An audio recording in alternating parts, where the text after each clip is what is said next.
Listo. Bueno, como saben, nosotros estamos por parte de ProfMed, es parte de estudiantes para estudiantes. La idea, pues, es ayudarnos entre todos porque, pues, sabemos que la carrera a veces llega a ser bastante difícil. Entonces, pues, por eso, entre nuestro equipo decidimos hacer estos repasos, así súper rápidos, nada más de los puntos claves, lo esencial, para que, pues, tengan como una idea de lo necesario que tienen que saber de la materia. Entonces, hoy vamos a empezar con este de microbiología. Esperemos que no nos tardemos mucho. Y vamos a empezar. Ok, estos son los temas que vamos a abordar así rápidamente, no en este orden, pero vamos a ver todo esto, de la clasificación de los microorganismos, el control de estos, un poco de simbiosis que tiene que ver con la microbiota y los virus y sus generalidades. Vamos a empezar con esto que es muy importante. No sé si a ustedes se los hayan explicado en su clase de microbiología, pero tiene que ver con todo en microbiología, es lo importante. Entonces tenemos a la historia natural de la enfermedad, en donde tiene diferentes partes. Ahorita nos vamos a enfocar aquí en esta parte de la gente. En este, donde está el agente, es el periodo prepatogénico. Es en donde el agente se encuentra en equilibrio, está pues en su lugar sin que nadie lo moleste. Tenemos también al huésped sin problemas, tiene sus propios factores de riesgo, vive en cierto ambiente, ya sea con su nivel socioeconómico, en algún clima, en algún país, etcétera.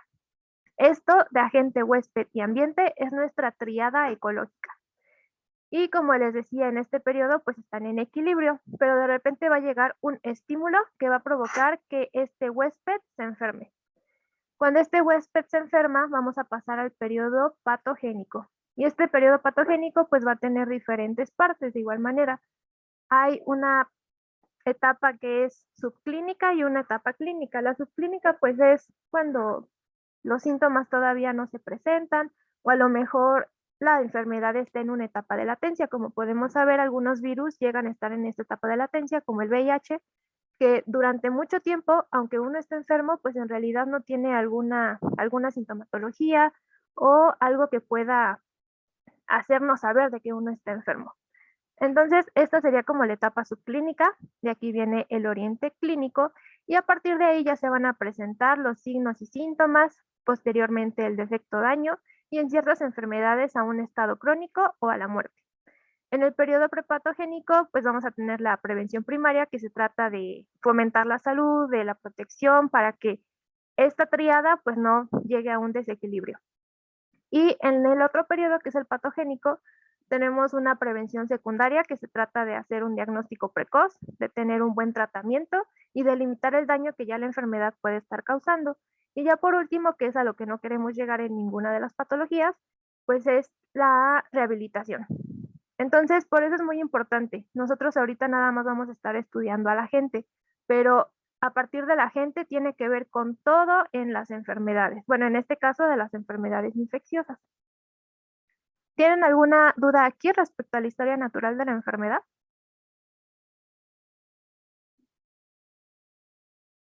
¿Todo No, bien? ninguna. Vale, Gracias. entonces seguimos. Vamos a ver las propiedades de estos agentes infecciosos. Uno de ellos es la antigenicidad. ¿Esto qué quiere decir? Es la habilidad que tiene el agente de inducir a que el sistema inmune responda. Como sabemos, y quizás lo van a estar viendo en sistema inmune o a lo mejor, pues sí, en algún momento lo van a ver en su clase de inmuno, pero cada uno de los agentes tiene como en su estructura, ya sea proteínas, carbohidratos, lípidos, hay algo que lo esté conformando. Entonces, todas estas estructuras van a hacer que el sistema inmune las reconozca como algo diferente. Lo va a conocer como un antígeno, así se le llama. Entonces, este antígeno al reconocerlo, pues va a producir una respuesta inmune, ya sea específica o muy general. La segunda propiedad es la infectividad, que prácticamente es que el agente está infectando. Tiene la capacidad de alojarse y de poder multiplicarse dentro del hospedero. Otra propiedad es la patogenicidad. Esta es simplemente la capacidad que tiene el agente de producir o no la enfermedad en personas que se infectaron con este virus. Y ya por último, la virulencia es como el grado de capacidad que tiene el agente para producir ya sea una enfermedad muy grave o una enfermedad fatal.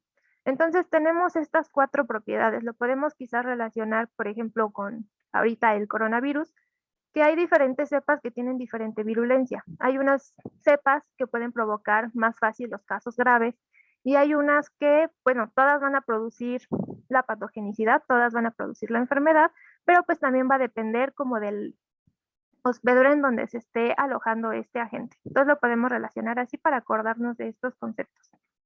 ¿Tienen alguna duda de esto? No, ninguna. Vale. Ahora vayamos con el control de microorganismos. Vamos a tener diferentes conceptos, algunos sí son como muy revueltos, pero vamos a tratar de que queden bien claros.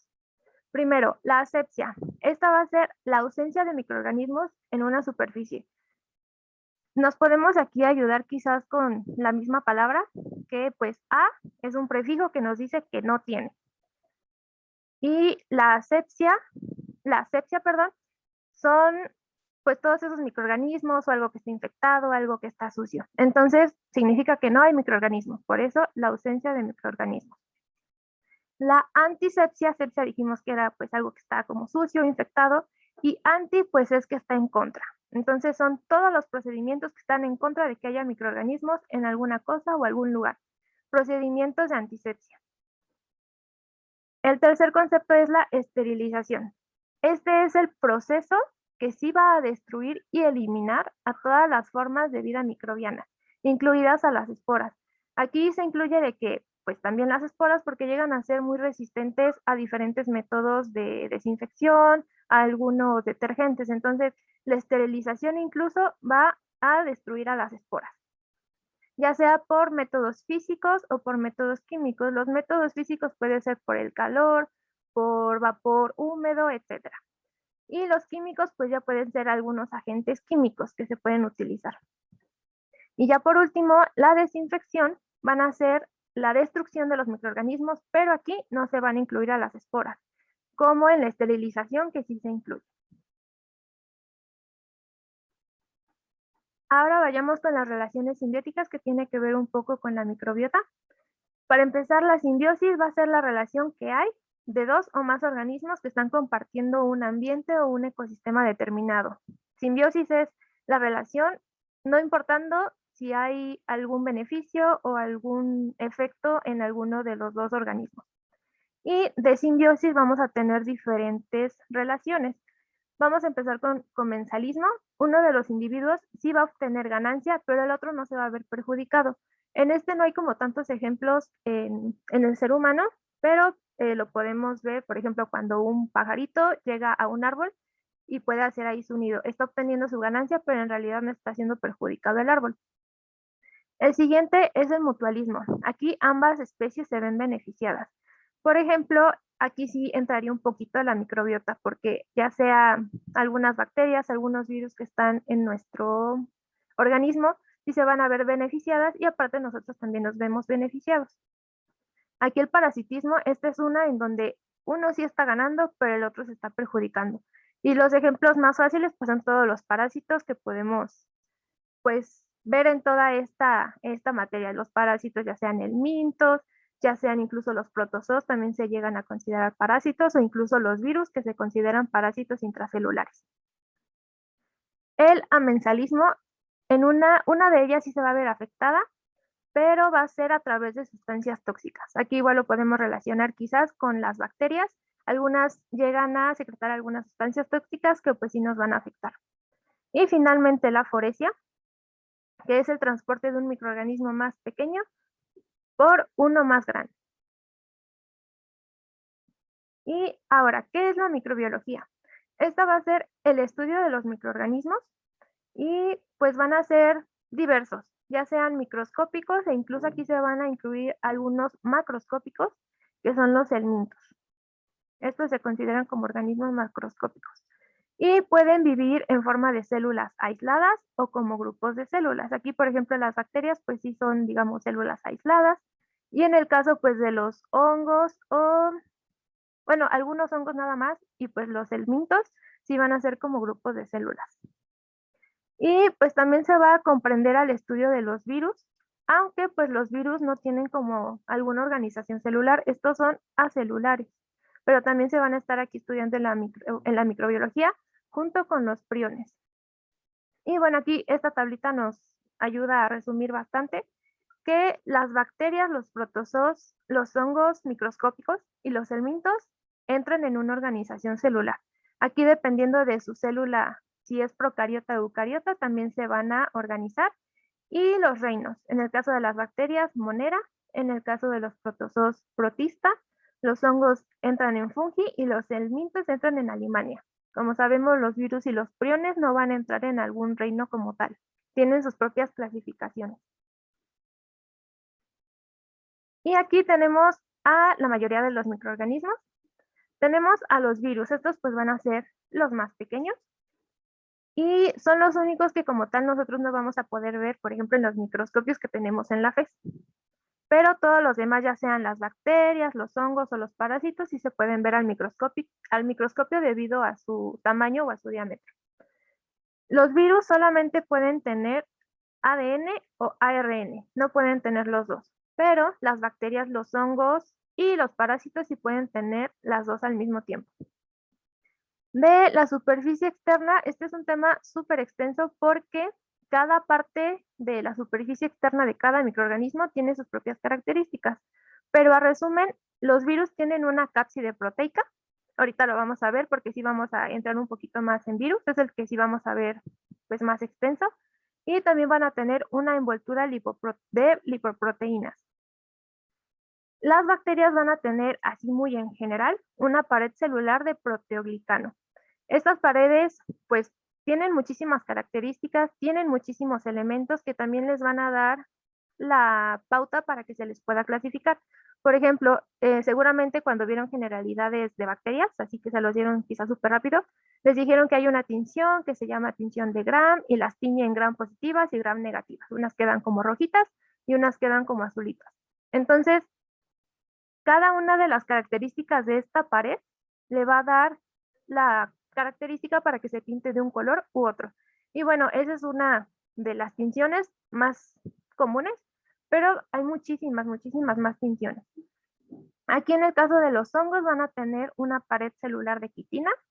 Esta igual va a tener sus características y se va a poder teñir con otro tipo de tinciones. Y en el cambio de estos parásitos, que aquí nada más estamos viendo respecto a los protozoos, van a tener una membrana flexible. En los parásitos, como ya les mencionaba, también van a entrar los helmintos, pero estos, en vez de tener una membrana flexible, sí van a tener una membrana muy rígida, que incluso se le llama cutícula. Y esta cutícula pues está formada por diferentes estructuras lipoproteicas.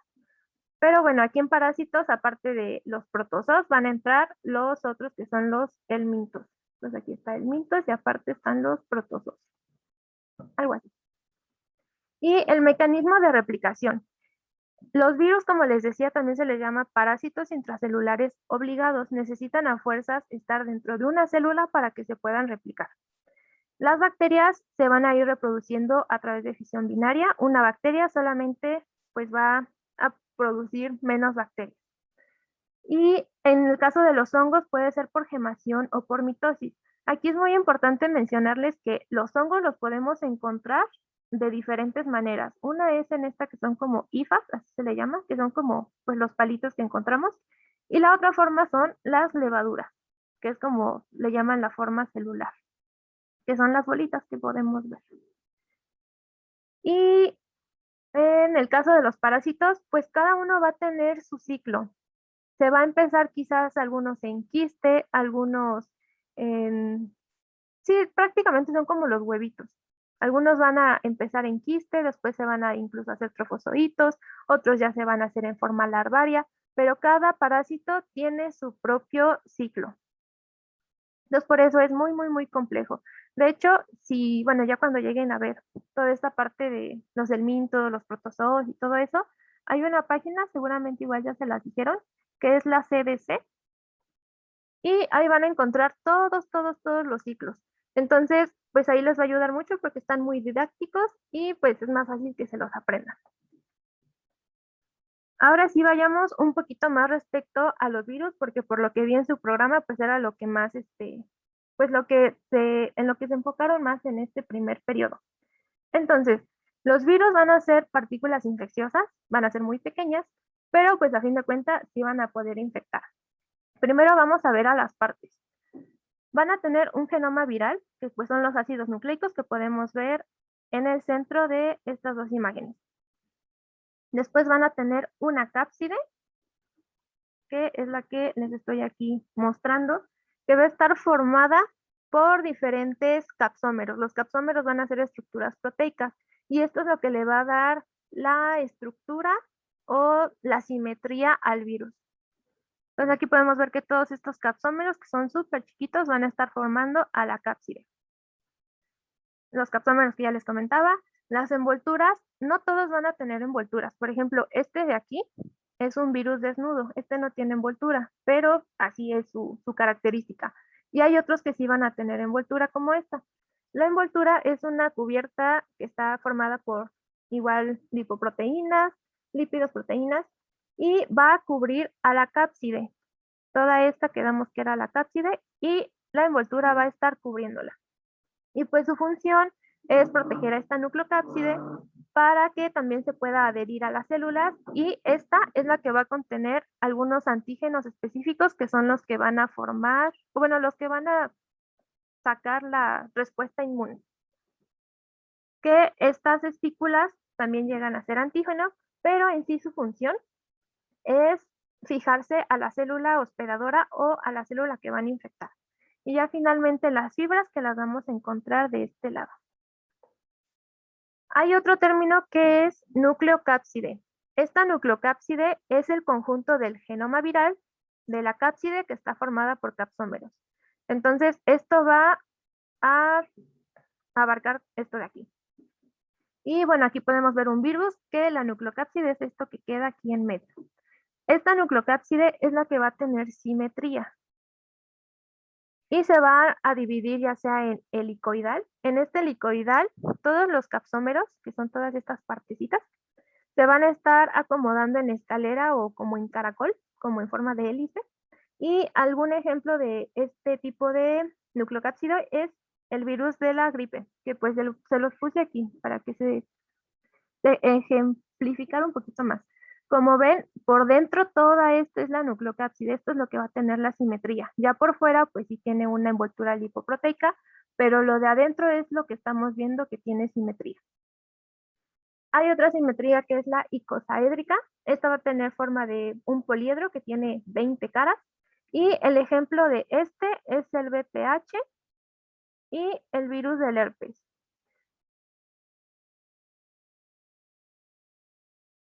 Ahí está, herpes, ahí más o menos. De estos dos, del helicoidal y de la icosaédrica, puede que tengan envoltura o puede que no tengan envoltura. Entonces ya va a depender de cada virus, que dependiendo de esta simetría, si tiene o no envoltura.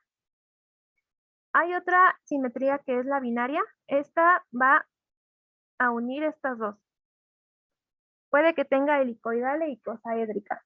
Entonces, como tal, las cápsides no se identifican bien, pero pues digamos que tiene estas dos, la simetría helicoidal y la icosaédrica. Y el caso de, bueno, el ejemplo serían los bacteriófagos. Y ya por último, la última simetría, que es la compleja, esta es la que sí no se alcanza a ver si tiene una simetría icosaédrica o helicoidal. Y los ejemplos de virus que tienen esta, ay, no es cierto, los virus que tienen este tipo de simetría es como el virus de la viruela. Iba a escribir varicela, pero no, es la viruela. ¿Tienen duda hasta aquí? A mí me quedó un poco de duda con la binaria. Ah, con la binaria, ok. La binaria va a tener icosaédrica y helicoidal. Aquí no se alcanza a ver muy bien, pero en la cabeza va a tener un tipo de simetría y aquí en esta parte que es como la parte del cuello va a tener otro tipo de simetría. Entonces podríamos incluso decir que esto de aquí, que queda como pues una figurita geométrica, esta podría ser la icosaédrica Y la helicoidal que queda como pues en espiral podría ser aquí la del cuello. Pero en realidad no se alcanza a ver muy bien, por lo mismo que es una estructura que comprende a las dos, es muy complicado verlas. Pero pues va a tener a estas dos, a la icosaédrica y a la helicoidal. ¿Ok? Gracias. Vale. ¿Alguien más tiene alguna duda hasta aquí? ¿Todo bien? Vale, confiaré en ustedes. Y aquí hablando un poquito más respecto a los virus que están desnudos como este y a los virus que tienen envoltura como este, los desnudos van a ser muy estables, van a ser resistentes a los cambios de temperatura, resistentes a los detergentes y pues van a ser de muy fácil transmisión. En cambio, estos que tienen una envoltura lipoproteica, pues iban a ser lábiles a cuando uno trate de desinfectar con detergentes, con ácidos, también son muy propensos a que, como, pues sí, propensos a la temperatura, a los cambios de temperatura, y pues no van a sobrevivir mucho. A fuerzas necesitan vivir en un ambiente húmedo, y estos son los que se van a transmitir mayormente por las gotitas respiratorias, por transfusiones de sangre o secreciones. Y pues el ejemplo que también ya les mencionaba, como el coronavirus. Y ahora vayamos con el ciclo de replicación. Aquí, digamos, lo más importante son estos que les puse como en negrito, que se ve un poquito más. Vamos a empezar. Absorción, fijación o fusión, que podemos ver que está aquí en el número 2. Esto va a tener que ver con el tipo de virus que esté o que quiere entrar a la célula, porque hay algunos que van a entrar por endocitosis, hay unos que van a pasar directamente con su genoma o incluso algunos se van a fusionar con la membrana. Se fusiona la membrana con la membrana del virus y pues lo único que va a entrar es el genoma. Entonces esto va a depender mucho de la característica del virus, pero lo que sí es que aquí en la membrana van a haber algunos receptores a los que se va a unir. Después va a seguir con la etapa de la desnudación. Esta pues es la eliminación la eliminación de la cápside. Lo que ya veíamos que tiene cierta simetría y demás. Esta cápside se va a destruir por algunas enzimas catalíticas que van a estar dentro de la célula. ¿Y qué va a hacer? Pues que el genoma salga directo dentro de la célula.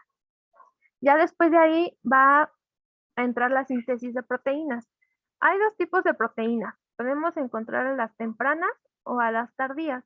Las tempranas van a ser las proteínas que ayudan al virus a que se siga replicando o a formar sus proteínas estructurales. Estas como tal, digamos, son algunas ayudadoras.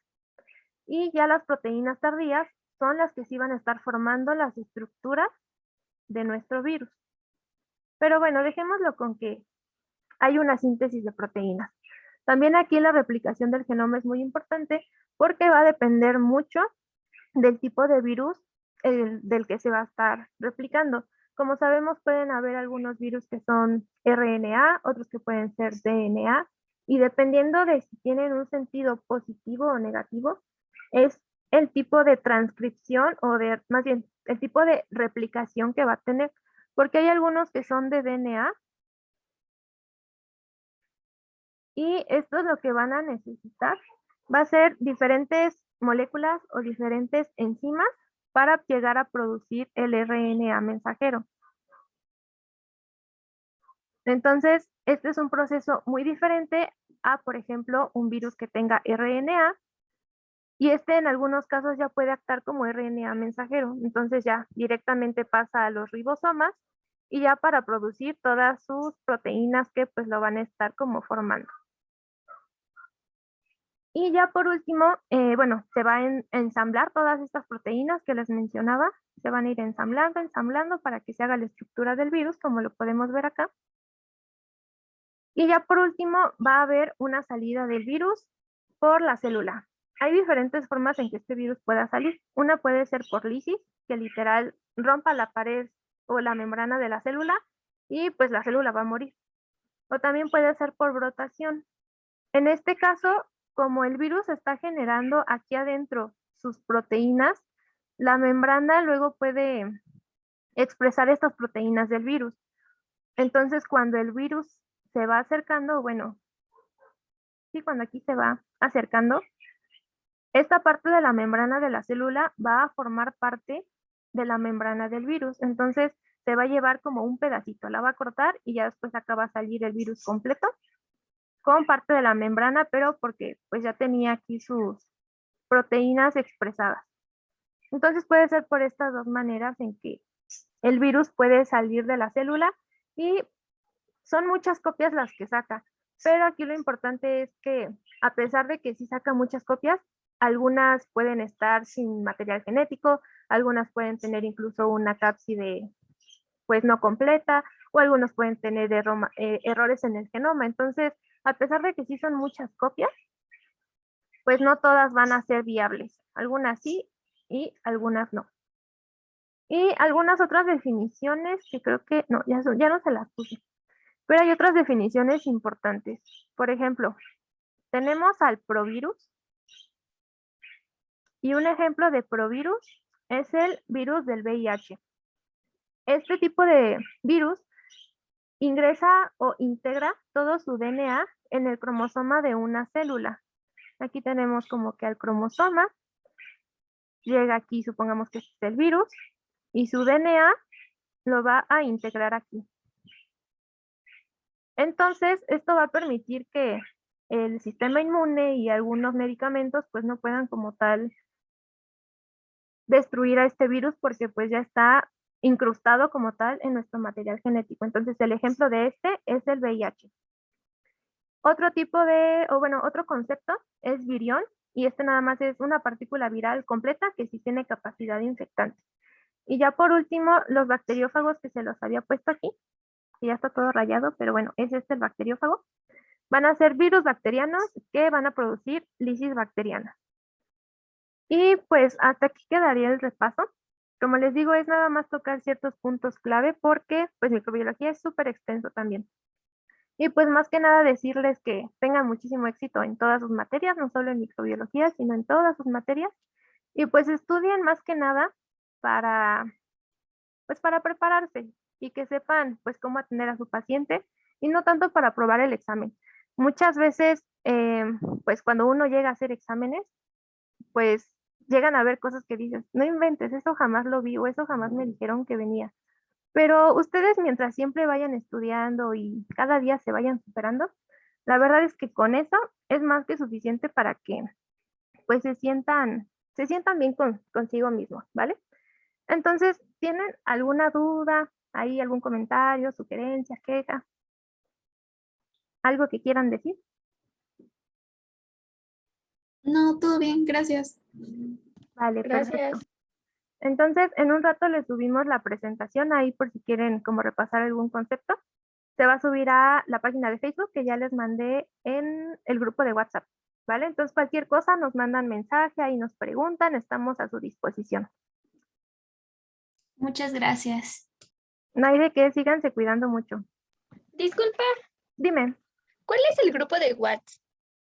Ah, el grupo de WhatsApp se llama Repaso Ciclo 3. ¿Sí estás en el grupo? O- No, es que nos pasaron el link, pero no sabía de ese grupo de WhatsApp. Ah, ya, vale. Ahorita mira, te lo voy a escribir aquí en el chat. Sí, gracias. Nada más dejo de compartir pantalla para que no se vea. Nada más veo cómo. Ahí está. Voy a anotar aquí. Veamos. Ahí dejen corto la grabación porque si no aquí se van a aburrir de estar escuchando nuestras cosas.